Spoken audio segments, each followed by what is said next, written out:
സ്ഥാനാർത്ഥി പ്രഖ്യാപനത്തെ തുടർന്ന് മലപ്പുറത്ത് മുസ്ലിം ലീഗിൽ കൂട്ടയടി.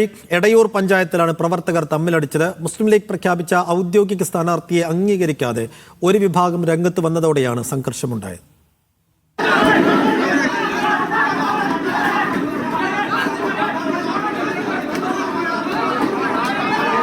എടയൂർ പഞ്ചായത്ത് 4-ാം വാർഡ് മണ്ണത്തുപറമ്പിലെ UDF സ്ഥാനാർത്ഥി പ്രഖ്യാപന പരിപാടിയിലാണ് സംഘർഷമുണ്ടായത്. നേരത്തെ CPM-ൽ പ്രവർത്തിച്ച് പിന്നീട് ലീഗിലെത്തിയ മുളയ്ക്കൽ ഹസൻ എന്നയാളെ മുസ്ലിം ലീഗ് ഔദ്യോഗികമായി സ്ഥാനാർത്ഥിയായി പ്രഖ്യാപിച്ചതാണ് പ്രതിഷേധത്തിനിടയായത്. വാക്കുതർക്കം പിന്നീട് കയ്യാങ്കളിയിൽ കലാശിക്കുകയായിരുന്നു.